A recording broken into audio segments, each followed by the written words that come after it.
शहर में बढ़ता क्राइम ग्राफ, कहीं हादसे तो कहीं कालाबाजारी,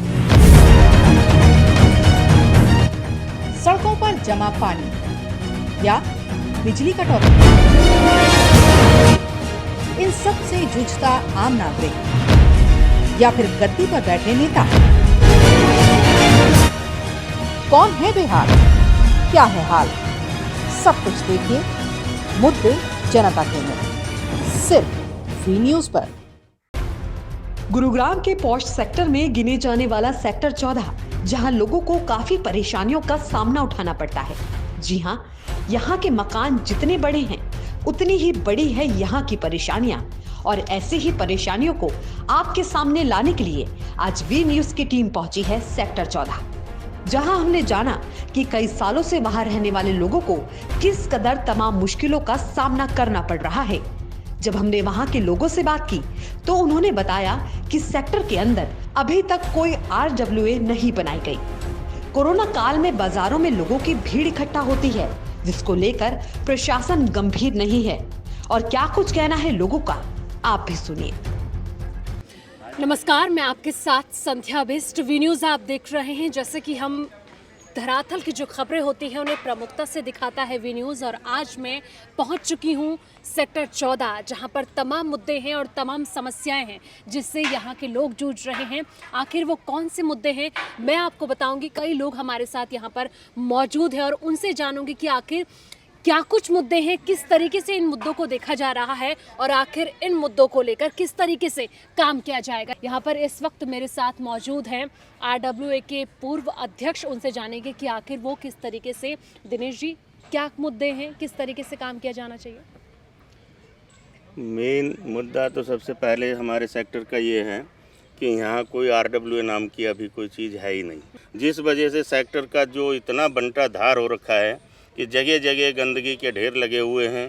जगह जगह कहीं कोई खुदा हुआ पड़ा है, कहीं कूड़े पड़े हैं, किसी को कोई सुनवाई की कोई बात कहीं नहीं हो रही है। कम्युनिटी सेंटर है हमारा, 2 साल से वो उसको खोद के डाल दिया गया है, आज तक उस पर काम दोबारा शुरू नहीं किया गया है। बिल्कुल, जैसे कि बिजली, पानी, सड़कें और पार्क जैसी कई समस्याएं होती हैं, तो अभी यहाँ पर किस तरीके से आप समस्याओं को देख रहे हैं? अभी जो समस्याएं देखी जा रही हैं यहाँ, सब आम तौर से हम लोग आपस में मिलजुल के एक दूसरे के कोऑपरेशन से उसको समाधान कर रहे हैं। बिल्कुल, तो जैसे कि आपने सुना किस तरीके से दिनेश जी ने साफ तौर पर कहा कि RWA का गठन होना बहुत ज़्यादा ज़रूरी हो जाता है सेक्टर्स के अंदर। और जैसे कि उन्होंने ये भी कहा कि अभी 14 जो सेक्टर है इस वक्त जहाँ पर हम मौजूद हैं, सेक्टर 14, यहाँ पर जो स्थिति है उसका बंटा धार है, लेकिन उसके बावजूद भी प्रशासन की तरफ से इस ओर ध्यान नहीं दिया जा रहा है। और भी यहाँ पर लोग हैं, उनसे भी जानने की कोशिश करूँगी कि आखिर वो इन मुद्दों को किस तरीके से देखते हैं। सबसे पहले आप बताएं। मैं कल्याण सिंह शर्मा हूँ। सबसे पहले तो मैं आपके चैनल का धन्यवाद करता हूँ कि चैनल ने यहाँ पे ग्राउंड रिपोर्ट करने की सोची। आपके अलावा भी आप रोज़ाना अगर देख रहे होंगे प्रिंट मीडिया में, सोशल मीडिया के अंदर भी और रेजिडेंट के द्वारा भी अपने व्हाट्सएप ग्रुप में हर जगह सेक्टर की समस्याओं को पहुँचाया जा रहा है, चाहे वो RWA के लिए हो। लेकिन बड़े अफसोस की बात है, आज भी उसमें थे कि हरियाणा गवर्नमेंट क्या करने लग रही है। इतना बड़ा साइबर सिटी है कि पिछले 2.5 महीने से वो एक डिस्ट्रिक्ट रजिस्ट्रार को यहाँ पे नहीं कर सकी। उसकी वजह से सेक्टर 14 की RWA की तो समस्या ये है क्योंकि चुनाव नहीं हो पा रहे। उसके अलावा यहाँ इतनी RWAs हैं, उनका क्या हाल हो रहा होगा। पर हमारी जहाँ तक RWA है उसके ऊपर तो एक डबल बर्डन पड़ रहा है, क्योंकि एडमिनिस्ट्रेटर यहाँ लगाया हुआ है और 35,000 रुपये एडमिनिस्ट्रेटर को सेक्टर के फंड से जाने लग रहा है। उनके द्वारा कोई काम किया जाता है? उनके द्वारा कोई ऐसा काम जो ना इफेक्टिव नहीं हो रहा कि ये लगे कि एडमिनिस्ट्रेटर लगाने का भी कोई सेक्टर को पर्पस होने लग रहा है। से कोई दरख्वास्त आपके द्वारा की गई है? सेक्टर के दरख्वास्त दी गई है, रोजाना हम उसको मतलब सरकार को लिख रहे हैं। मैंने खुद व्यक्तिगत तौर के ऊपर स्टेट रजिस्ट्रार लेवल के ऊपर भी डिस्ट्रिक्ट रजिस्ट्रार की कंप्लेंट्स वगैरह की हैं, लेकिन आज तक पोजीशन ये है कि सेक्टर लाचार हो रहा है क्योंकि RWA नहीं है। RWA क्यों नहीं है? क्योंकि कोई भी रिटर्निंग ऑफिसर लगा नहीं है। रिटर्निंग ऑफिसर क्यों नहीं लगा है? क्योंकि कोई डिस्ट्रिक्ट रजिस्ट्रार नहीं है। हमारा कोविड का कैंप कहाँ लगता है? एक कंजेस्टेड एरिया मार्केट की पार्किंग में लगता है। क्यों? क्योंकि हमारे पास जगह नहीं है। जगह क्यों नहीं है? जो हमारा कम्युनिटी सेंटर था वो तोड़ दिया गया, और आज उसको परसू करते हुए, मैं ये नहीं कहूँगा कि मैं हूँ, लेकिन सेक्टर वाले परसू करते हुए हमने उसको यहाँ तक पहुँचाया हुआ है कि हमने चीफ जो इंजीनियर है उसने भी उस तक भी बात पहुँचाई हुई है, सीएम विंडो पे भी डाली हुई है, कोई सुनवाई नहीं हो रही। आप जाके देखिएगा, मैं दरखास्त करूँगा कि वो आज खुदा हुआ पड़ा है। लेकिन ऐसे भी कई तमाम मुद्दे हैं जिनको हम बारीकियों से दिखाते हैं, ग्राउंड लेवल पर दिखाते हैं, और आज जैसे कि हम खुद लोगों से भी, हमारे जितने भी दर्शक हैं, और कोशिश भी यही रहती है कि इन बारीकियों को उजागर करना बहुत ज़्यादा ज़रूरी हो जाता है। आप किस तरीके से देख रहे हैं, क्या मुद्दे हैं आपके हिसाब से? जैसे कि तमाम लोगों के द्वारा भी यही कहना है कि एक एडमिनिस्ट्रेटिव नहीं है, और कोविड-19 का जो टेस्ट हो रहा है वो कंजेस्टेड एरिया है, और कौन से मुद्दे हैं सेक्टर 14 के अंदर? नमस्कार, मैं संजीव अग्रवाल। ये समस्या यहाँ 14 सेक्टर की मार्केट पूरे गुड़गांव में सबसे ज़्यादा चलती है। आप सुबह और शाम यहाँ के देखिए, ट्रैफिक इतना ज़्यादा है कि सड़क से गुजरना भी मुश्किल है। उसके अलावा मार्केट की जो दुकानें हैं, इन लोगों ने अनाधिकृत रूप से अपने दुकानों के और पार्किंग पे कब्जा कर लिया है। सुबह शाम देखिए, जो खाने वाले ढाबे हैं, सब हैं, उन्होंने कुर्सियाँ रोड्स पे लगा दी हैं। पार्किंग करने की जगह नहीं है, और लोग क्या करें, मजबूरी में अपने वाहन सड़कों पर खड़ा करते हैं। सारा इस चीज़ का समाधान आराम से तरीके से हो सकता है। आवश्यकता है कि कोई अधिकारी हो, चाहे प्रशासन हो, हम सब निवासियों के साथ मिलके इसका मार्केट के दुकानदारों के साथ भी मिलके समाधान किया जाए। प्रॉब्लम यही है कि कोई देखने वाला नहीं है। हम सब मिलके इसका समाधान कर सकते हैं, लेकिन एक दूसरे के कंधे पे डाल रहे हैं, और प्रशासन का इसमें कोई सहयोग नहीं है। बिल्कुल, प्रशासन का कोई सहयोग नहीं है। जैसे कि हम इन मुद्दों को बारीकी से दिखाते हैं, और हर वक्त वी न्यूज़ भी यही दरख्वास्त करता है कि इन मुद्दों को उजागर होना बहुत ज़्यादा ज़रूरी हो जाता है, क्योंकि दावे वादे प्रशासन करता है, लेकिन धरातल पर वो नज़र नहीं आता है। आखिर कौन इसका जिम्मेदार है, कौन इसकी खामियों को पूरा करेगा? जैसे कि रोज़मर्रा की ज़िंदगी में लोगों को तमाम खामियां उठानी पड़ रही हैं, और भी यहाँ पर लोग हैं, उनसे जानेंगे कि आखिर वो किस तरीके से देखते हैं। आपके हिसाब से क्या मुद्दे, क्या लगता है कि RWA का गठन कितना ज़्यादा ज़रूरी हो जाता है सेक्टर्स के अंदर?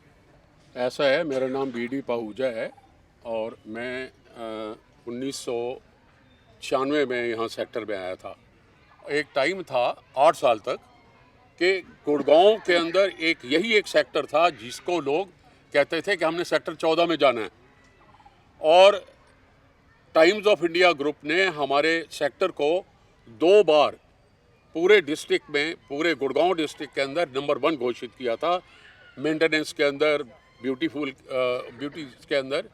लेकिन आज जैसा हमारे राजेश ने, दिनेश जी ने भी बताया, कल्याण सिंह ने भी बताया, संजीव ने भी बताया, आज हमारी ये पोजीशन बन चुकी है कि पूरे गुड़गांव के अंदर यदि कोई डर्टीएस्ट सेक्टर है तो उसका नाम है सेक्टर 14 गुड़गांव। आपके सामने मैं किसी बात को रिपीट नहीं करूंगा, आपके सामने इन्होंने बताया जगह जगह पर कूड़े के ढेर लगे। वो सामने कॉर्नर पे मैं आपसे रिक्वेस्ट करूंगा, जाते हुए इसकी फोटो लेके जाइए आप। कॉर्नर के अंदर, इस पार्क के अंदर, इसका नाम है स्वर्ण जयंती पार्क, ये आपके सामने जो फुहारा है इसको भी हमने खुद बनाया। ये यहाँ के सारे पेड़ पौधे हमने लगाए। बड़ा दुख होता है, बड़ा दर्द होता है ये देख करके कि आज उसी सेक्टर की पोजीशन इतनी गंदी बन चुकी है कि कोई भी व्यक्ति सेक्टर 14 के नाम पे, यहाँ की ज़मीनों के वो भाव हुआ करते थे, अब यहाँ पर कोई आने को तैयार नहीं है। सब लोग छोड़ के जा रहे हैं सेक्टर को। 3 साल हो गए हैं, 3 साल, और 3 साल के अंदर अभी तक उसकी नींव तक नहीं बनाई गई। 2 साल तक इसको झगड़े में डाला गया। वो सिर्फ इसलिए झगड़े में डाला गया कि वो एक जगह है जो जहाँ पर एक मकान बना हुआ है, वो हुड्डा के लोगों का ही है, सरकार ही है। उसको ख़त्म करने के लिए भी किसी तरीके से ये जाए तो हम इसका काम शुरू करें। 1 साल लग गया पूरा। लेकिन सरकार से कोई दरखास्त नहीं की गई आपके? सरकारों में हमने खूब दरखास्तें की हैं। अरे हम तो वहाँ पर डेपुटेशन लेके गए हैं। उसका सिर्फ कारण पता क्या है? उसका कारण है सिर्फ सैया भय कोतवाल तो फिर डर काएगा। तो वो सैया जो है वो कोतवाल भय बन चुके हैं। पहले ये होता था कि लोग कहते थे कि भ्रष्टाचार भ्रष्टाचार भ्रष्टाचार। अब भ्रष्टाचार जी हमने सारा ख़त्म कर दिया है। आज पोजीशन ये है कि यहाँ अफसरशाही आपसे, और आम आदमी की बात मैं कर रहा हूँ, आपसे कोई भी बात करने के लिए पैसे चाहिए उनको। और पैसे कैसे चाहिए? डायरेक्ट चाहिए अब पहले दलालों के थ्रू होते थे, अब डायरेक्ट हो रहे हैं। तो भ्रष्टाचार इस समय चरम सीमा पर है और उसी भ्रष्टाचार का कारण है कि आज जगह जगह पर ये कूड़े के ढेर। आज रही RWA की बात, साफ तौर पर महिलाओं को लेकर जैसे कि आप देख सकते हैं आक्रोश जाहिर तौर पर है कि उनके जहन में जो आक्रोश है प्रशासन के लिए वो होना लाजमी भी हो जाता है जब मुद्दे धरातल पर नजर नहीं आते हैं, जब वादे धरातल पर नजर नहीं आते। जैसे कि उन्होंने खुद बोला कि इस पार्क का नाम भी स्वर्ण जयंती पार्क है। इससे अंदाजा लगा सकते हैं कि इस पार्क का नाम रखते हुए भी कहीं ना कहीं सोचा होगा, लेकिन वो चीज़ यहाँ पर नजर नहीं आ रही। कूड़े का ढेर लगा पड़ा है, लोगों को परेशानी हो रही है, कंजस्टेड एरिया है। और सोचिए कि जब गुरुग्राम के सेक्टर 14 जो एक पॉश एरिया माना जाता है, और सोचिए कि पॉश एरिया होने के नाते भी यहाँ पर किस तरीके से लोगों को परेशानी का सामना उठाना पड़ रहा है, चाहे वो महिला सुरक्षा की बात हो। और हम खुद जानेंगे कि आखिर महिलाओं के लिए किस तरीके से काम हो रहा है, क्या यहाँ पर महिलाएं सुरक्षित हैं। देखिए, सुरक्षित तो हम नहीं कह सकते। अब सुबह के टाइम मैं वॉक के लिए जाती हूँ 5:30-6 बजे। स्ट्रीट डॉग्स इतने ज़्यादा हैं यहाँ पे कि मतलब हम पार्क जाना हमारा मुश्किल हो गया। 2-3 तो डॉग्स ऐसे हैं जो बुरी तरह से काटते हैं। हमारे घर में वर्कर्स ने आना बंद कर दिया है क्योंकि उनको रोज़ कोई ना कोई प्रॉब्लम हो जाती है। दूसरी बात, हमारी जो गलियां हैं उनकी सफाई नहीं हो पा रही। जो स्वीपर्स लगी हुई हैं कॉर्नर्स में जाके बैठ जाती हैं, गप्पे मारती हैं सारा दिन, और कोई एक्स्ट्रा काम का हो तो कभी कन्यादान मांगने आ जाती हैं, कभी फेस्टिवल एडवांस मांगने आ जाती हैं। मतलब हर समय यही कुछ हो रहा है। जैसा कि खुद एक महिला होने के नाते वो इस रोज़मर्रा की ज़िंदगी में जो भी समस्याएं हैं, जो भी प्रॉब्लम्स हैं जिन्हें फेस कर रही है वो उन्होंने उजागर भी किया है। और कहीं ना कहीं एक जिम्मेदारी भी बन जाती है प्रशासन की कि उनके द्वारा काम किया जाना चाहिए। लेकिन आखिर प्रशासन नहीं जागेगा तो कैसे लोगों को निजात मिलेगा। आपका नाम? मैम, मेरा नाम दीपक है। क्या परेशानी है? किस परेशानी ये है कि मैम सेक्टर में बहुत चोरियां बढ़ गई हैं। अभी रिसेंटली मेरा ट्रक खड़ा था यहाँ पे। मेरा ट्रक खड़ा था यहाँ पे, ड्राइवर घर गया हुआ था। तो परसों 3-4 दिन पहले ही सुबह 6:30 बजे बैटरी निकाल के उसकी ले गए हैं। 50 मीटर्स हार्डली मेरे उस ट्रक से सेक्टर का गेट है। 2 गार्ड वहाँ एनी टाइम रहते हैं, तब भी वो इनका चोरों को इतना वो हो गया कि वो उसको निकाल के इजीली ले गए। तो मैं कहना चाह रहा था कि और भी कई हैं जो बैटरी जिनके घर में ऐसे चोरी हो रही हैं, प्लस गाड़ियाँ भी यहाँ से उठाई जा रही हैं। तो सेक्टर में अब क्या किया जाए? तो RWA पहले थी तो हम सब होते थे कि भी कंप्लेंट करते थे तो उसके लिए एक्शन लिया जाता था। अब RWA भी नहीं है, पुलिस भी अब कितना करेगी? पुलिस भी आती पुलिस है। का क्या कहना है इस पर? वो तो अपनी तरफ से देख के गए, सब उन्होंने पूछताछ करी मेरे सामने, वो अपनी तरफ से ठीक है, उनकी तरफ से कोई ऐसा वो नहीं है। उन्होंने राउंड अप्स बढ़ा दिए वहाँ पे। अब लाइट्स नहीं जलती हैं, पुलिस नहीं करेगी उस लाइट्स के लिए काम, वो अपना जो उनका काम है वो कर रही है। RWA नहीं है तो हमें प्रॉब्लम फेस करनी पड़ रही है फ़िलहाल। प्लस अभी और क्या है, गेट्स लगे हुए हैं, गेट के ऊपर से चढ़ के ऊपर से बच्चे निकल जाते हैं। बच्चे भी क्या, इतने बड़े बड़े लड़के हैं, वो उनको पकड़ो तो वो आगे 3-4 इकट्ठे हो जाते हैं, घरों के अंदर से कूद के निकलते हैं। कुछ ऐसे हमारे अपना गली में बुजुर्ग अकेले रहते हैं जिनके साथ उनकी फैमिली में बच्चे साथ नहीं है, बाहर रह रहे हैं। तो मुझे उनका, आज तो छोटी चीज़ें हैं, बैटरी चोरी हो गई चलो कोई बात नहीं, मगर ये वारदात जो है कब बड़ी हो जाएगी इसका कुछ नहीं कह सकते आप। बिल्कुल, ये वारदातें कब बड़ी हो जाए, जैसे कि उन्होंने खुद बताया कि चोरी की घटना भी लगातार यहाँ पर बढ़ती जा रही है और इस और कोई भी ध्यान नहीं दिया जा रहा है। चाहे प्रशासन की बात हो, प्रशासन से जब गुहार लगाई जाती है तो उनके द्वारा काम नहीं किया जाता है। और भी कई लोग हैं, उनसे जानने की कोशिश करेंगे कि आखिर सेक्टर्स के अंदर क्या कुछ मुद्दे हैं। सबसे पहले आपका नाम? हेलो, नमस्कार मैडम, मैं निर्मल कुमार जैन हूँ। मैं सेक्टर 14 में 1980 से रह रहा हूँ। मेन समस्या यहाँ पे बिजली की बिल की आ रही है। बिजली के बिल मुझे 4 महीने हो गए बिल नहीं आया। हर बार मुझे जाना पड़ता है। गवर्नमेंट कहती है 60 साल से ऊपर के आदमी को बाहर नहीं जाना। मैं 66 साल का हो गया, 4 बार एच को मुझे 4 महीने से बिल नहीं मिला। इस हाल भी टेलीफोन कर चुका, मेरे पर नंबर है उनका, और सेक्टर 18 के एच को भी मैं लिख चुका। हर बार कहते हैं कि 24,000 जमा करा दो। मैंने कहा भैया मैं 24 कहाँ से, आप 14 सेक्टर में रहते हो। मैं कहा 14 सेक्टर में रहता हूँ, मेरी फैक्ट्री नहीं है, तो 14 सेक्टर वालों का बिल ऐसे ही है। इस प्रकार के वो बात करते हैं। मतलब यहाँ से ये समझा जा सकता है कि जो दिखता है, जो सुहावनी चीज़ें दिखती हैं, धरातल पर वो नज़र नहीं आती है, अंदर की चीज़ें खोखली हैं। और प्रशासन कहते हैं कि तुम अपना बिल जमा कराए, जैसे कि खुद उन्होंने भी कहा। लेकिन आप सोचिए कि जब इतने लोगों को इतनी समस्या है और जब खुद इस तरीके की मांग की जाती है। को एक और चीज़ बताना चाहता हूँ कि सेक्टर के अंदर ही नहीं, पूरे शहर में नए मीटर लग रहे हैं। मज़े की बात यह है कि जो मीटर पहले लग गए एक ही खंबे के ऊपर बाकी मीटर चेंज हो गए, 4 मीटर रह गए। ये कहने लगे जी मीटर ख़त्म हो गए।